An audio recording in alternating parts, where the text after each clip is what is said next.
All right, another little project here on the ranch. So my dad has been over there working on putting a foundation in for his house. Did a traditional footing and stem wall with cinder block.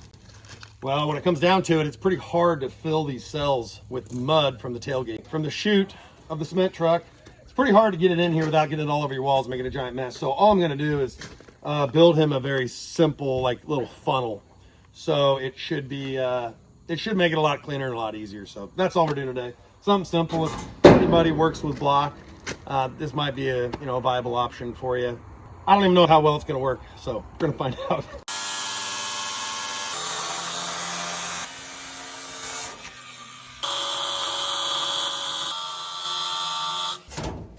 All right, so I'm just doing that, just a mild relief cut to help that part of it bend.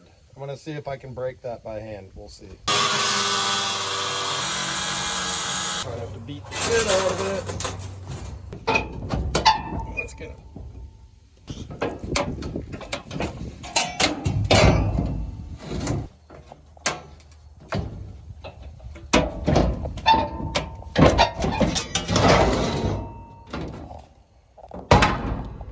You can see our iron bowl dump trailer is actually a pretty handy metal fabricating platform. I mean, that's pretty darn good. It works great. You know, you got a couple different areas for pinching. You got some areas for bending. You know, I've used this thing all kinds of stuff. A stake pocket or that rail over there that the ramps hook on. It works really good. I mean, it kind of scratches the paint.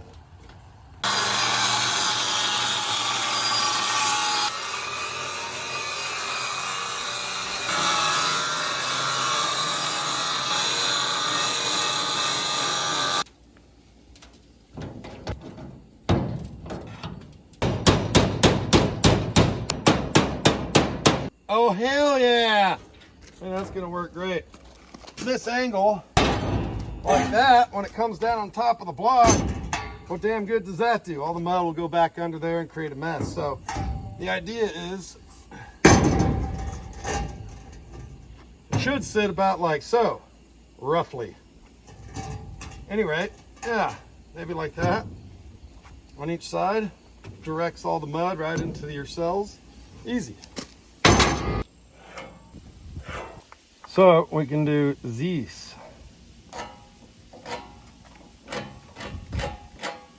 Now we know our height.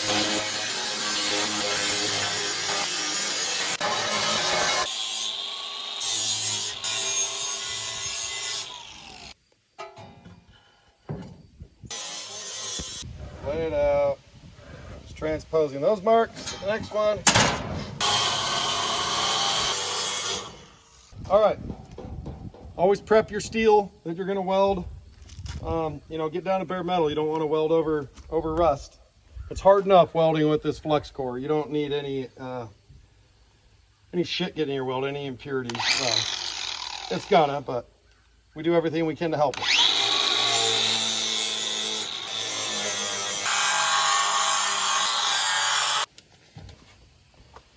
Hey, I better clean that off. Oh boy. Hope it doesn't break. It might.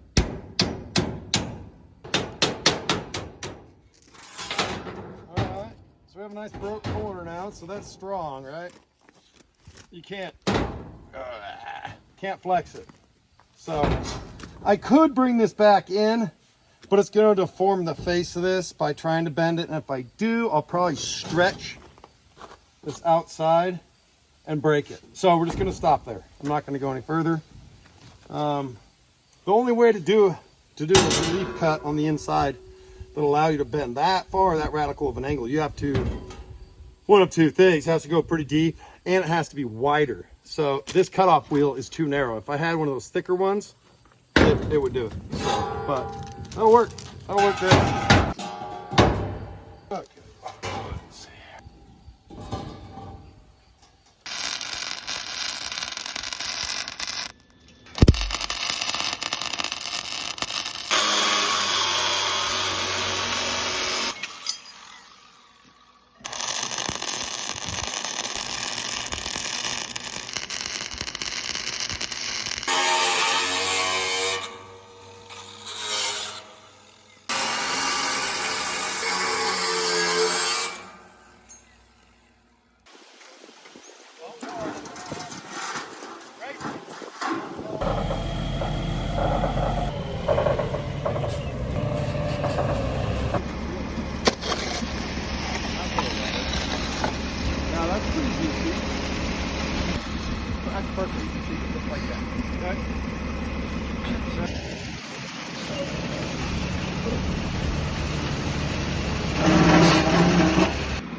Your contraption works pretty I good. think so. I think so. Our truck driver even likes it. He gives us an approval.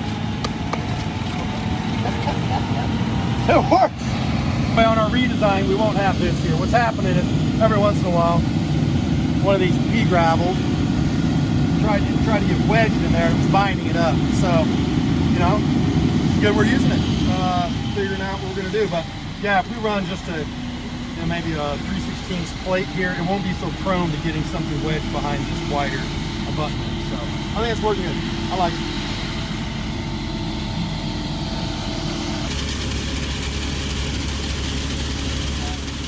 Hey, thanks for sticking around, and we'll see you on the next one. We'll be putting some more up here, hopefully a little more consistent for y'all, and we sure appreciate the support. So we'll see you on the next one. Thanks from Tick Creek Ranch.